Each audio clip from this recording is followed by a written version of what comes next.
நம்ம அரசனுடைய நிர்வாகத்திறன் அதை பத்தி பேசுறவங்களுக்கு இந்த ஊரடிச்சு உலையில போட்டு ஊழல் மேல ஊழலா செஞ்சுக்கிட்டு அதுல இருந்து தப்பிக்கிறதுக்கு பேர் தான் நிர்வாகத்திறன் அப்படின்னு சொன்னா, அப்படிப்பட்ட ஒரு ஊழல் செய்யற நிர்வாகத்திறனை நம்ம அரசு ஒரு நாளும் செய்யாது. பொட்டி பெட்டியா பணத்தை வச்சுக்கிட்டு பெட்டியை வச்சு எல்லாம் செஞ்சுக்கிட்டு போதைப் பொருள் பாதுகாவல் கழக மாடல் அரசாங்கம் செஞ்ச ஒவ்வொரு ஊழலா வெளியில வந்துகிட்டு இருக்கு. டாஸ்மாக்ல பார்ட்டி ஃபண்ட் கட்சி நிதி அப்படின்ற பேர்ல அடிச்ச கொள்ளையெல்லாம் ஒண்ணா இப்போ கவர்மெண்டோட கஜானாவுக்குள்ள கொண்டு சேர்த்துக்கிட்டே இருக்கிறோம்.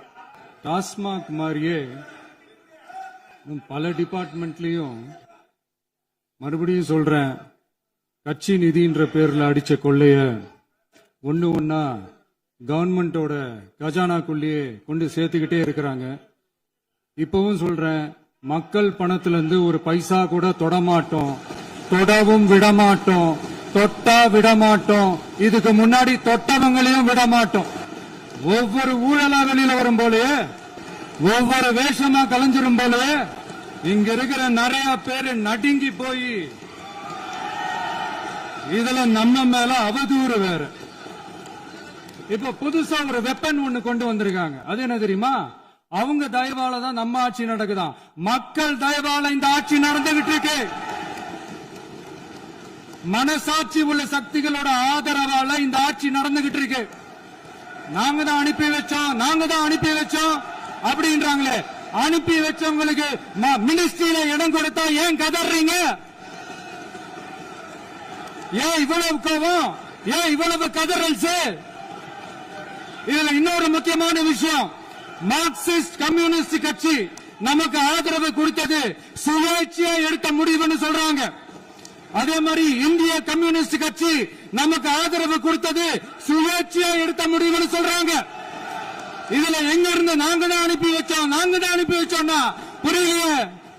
மக்களுக்கு நல்லா புரியும், எல்லாத்தையும் தெளிவா பார்த்துக்கிட்டு இருக்கிறாங்க.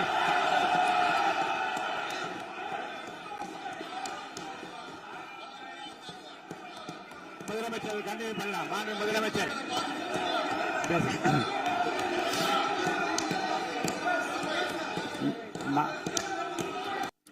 இந்த சமூக நீதி அரசுன்னு சொல்றவங்களை பார்த்து கேக்குறேன், நம்ம பட்டியலின சகோதரர்களுக்கு எத்தனை அமைச்சர் பதவி கொடுத்தீங்கன்னு கொஞ்சம் சொல்ல முடியுமா? ஆனா நம்மளுடைய அரசுல 8 அமைச்சர் பதவிகள் யாருக்கு? நம்ம பட்டியலின சகோதரர்களுக்கு. எல்லாம் நம்ம அண்ணன், நம்ம தம்பி, நம்ம தங்கச்சிங்க. அம்பேத்கர் அவர்களுடைய கிட்டத்தட்ட 100 ஆண்டு கால கனவு இப்ப நிறைவேறி இருக்கு. நான் ஏன் கொஞ்சம் சவுண்டா பேசுறேன் அப்படின்னா அவங்களுக்கு கேட்கணும்ன்றதுக்காக, தப்பா எடுத்துக்காது. அதே மாதிரி பெண்களோட பாதுகாவலர் நாங்க தான் அப்படின்னு சொல்லிக்கிறவங்களை கேட்கிறேன், எத்தனை பெண்களுக்கு அமைச்சர் பதவியில இடம் கொடுத்தீங்க கொஞ்சம் சொல்ல முடியுமா?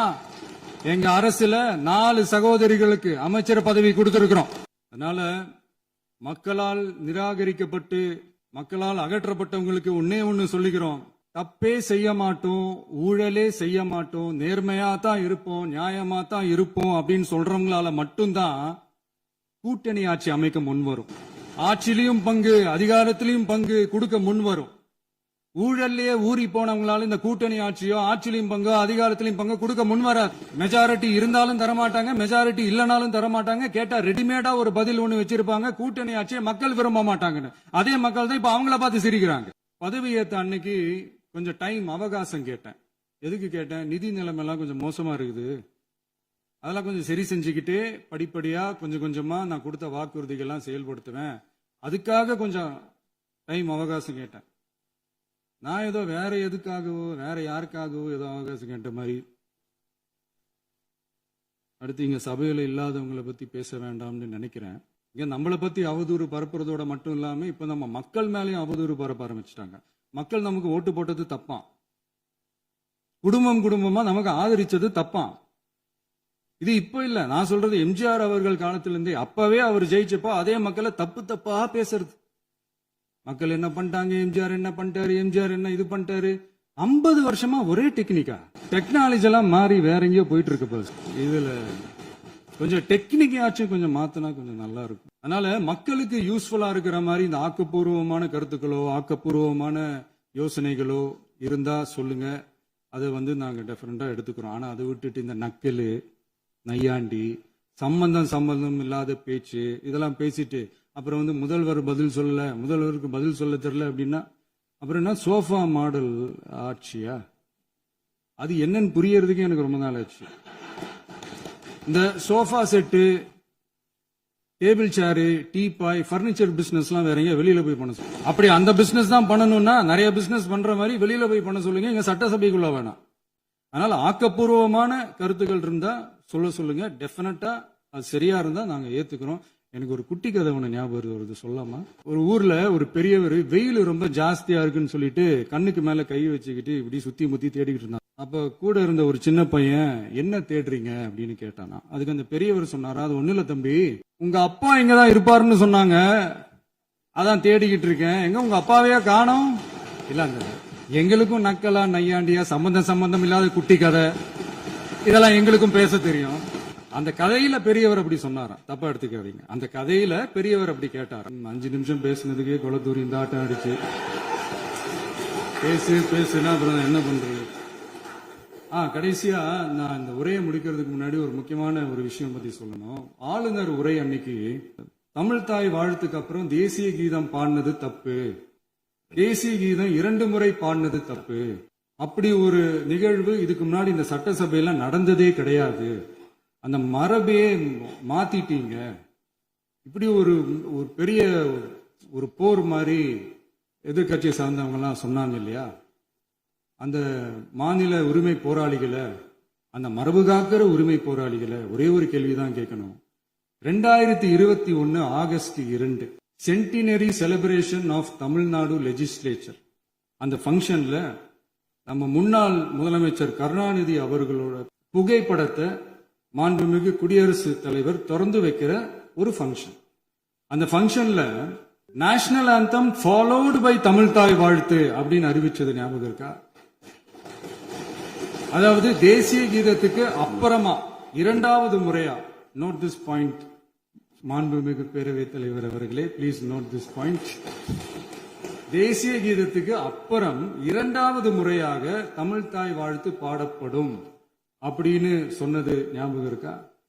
அதுவும் முத்தமிழ் அறிஞர் அப்படின்னு சொல்ற நம்ம கலைஞர் அவர்களுடைய அந்த புகைப்படம் வெளியிட்டு விழாவில் அவர் இருந்த இதே சபையில தமிழ 2வது இடத்துக்கு தள்ளினது யாருன்னு ஞாபகம் இருக்கா? அது மட்டும் இல்ல, அந்த தேசிய கீதத்தை நாட்டுப்பண் நேஷனல் ஆந்தம்னு சொல்லி அதே பங்கன்ல கடைசியா பங்கன் முடியும் போது செகண்ட் டைம் தேசிய கீதம் பாடினதும் ஞாபகம் இருக்கா? இதே அவையில் தான், அது அவை குறிப்பிலும் இருக்கிறது, இதே அவையில் தான் நடைபெற்றது. இந்த நேரத்தில் இந்த ஆதாரங்களை அளித்த மாண்பு முதல்வர்களுக்கு நன்றியை தெரிவித்துக் கொள்கிறேன். டவுட் இருந்தா இந்த புக்கை பார்த்து தெரிஞ்சுக்கலாம். இதெல்லாம் கேட்டா என்ன சொல்லுவாங்கன்னா, அது ஜனாதிபதி கலந்துகிட்ட பங்கன், அதெல்லாம் அப்படிதான், அதெல்லாம் கண்டுக்க கூடாது அப்படின்னு சொல்லுவாங்க. இதே மாதிரிதான் பேசுறது ஒண்ணு, செய்யறது ஒண்ணு, செய்யறது ஒண்ணு, பேசுறது ஒண்ணு. இதெல்லாம் மக்கள் பார்த்துக்கிட்டு இருக்காங்க. எலெக்ஷனுக்கு முன்னாடி தான் அப்படி செஞ்சுக்கிட்டு இருந்தாங்க, இப்ப எலெக்ஷனுக்கு அப்புறம் அதே தான் செய்யறாங்க. இந்த விஜயையும் சாமானியர்களின் உண்மையான சமூக நீதி அரசையும் அவமானப்படுத்துறதுக்கு தான் அவங்களோட அந்த பொலிட்டிக்கல் சீனியாரிட்டி அது பயன்படுத்துது போல. சரி, செய்யட்டும், நல்லா செய்யட்டும். இப்போ ஆனாலும் நம்மளுடைய மாநில உரிமை, மொழி உரிமை, உத்தம உத்தரர் போல வேஷம் போடுற எதிர்கட்சிக்கு ஒன்றை மட்டும் ஆணித்தரமாக சொல்றோம். உங்களை மாதிரி தமிழ்னு சொல்லிக்கிட்டு, மொழி, பண்பாடு, கலாச்சாரம்னு சொல்லிக்கிட்டு ரெட்டை வேஷம் போடுறவங்க நாங்க கிடையாது. உலகெங்கும் வாழும் என் தமிழ் சொந்தங்களுக்கு நம்முடைய உத்தரவாதம் தமிழ் தான் எங்க உயிர் நாடி அப்படின்றத மறக்க மாட்டோம். இப்பவும் சொல்றோம், மாநில உரிமையில எப்பவும் உறுதியா இருப்போம். அதே சமயத்துல அரசியல் வேற, ஒன்றிய மாநில அரசுகளுக்கு இடையே இருக்கிற நிர்வாக அணுகுமுறை வேற. இதுல நாங்க ரொம்ப தெளிவா இருக்கிறோம். அதனால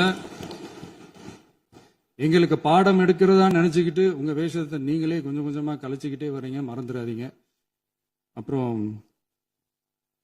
நேத்து எதிர்கட்சி தலைவர், மாண்புமிகு எதிர்கட்சி தலைவர் பேசும்போது நிறைய பேசினாங்க. அதுல ஒண்ணு மட்டும் அரசு சொல்றதா நினைச்சுக்கிட்டு நம்மள இன்டைரக்டா ஈவில் அப்படின்ற அந்த வார்த்தையை யூஸ் பண்ணாங்க. எனக்கு ஒண்ணுதான் சொல்லணும்னு தோணுது. ஈவில்ஸ்னு டெவில்ஸ் பேசக்கூடாது. அவங்க இருந்திருந்தா ஒரு ஆக்ஷன் பண்ணணும்னு எனக்கு தோணுச்சு. எல்லாரும் போயிட்டாங்க. இல்ல With your permission இப்பவும் பண்ணலாமா? இப்பவும் பண்ணலாம், ஒண்ணும் தப்பு இல்ல.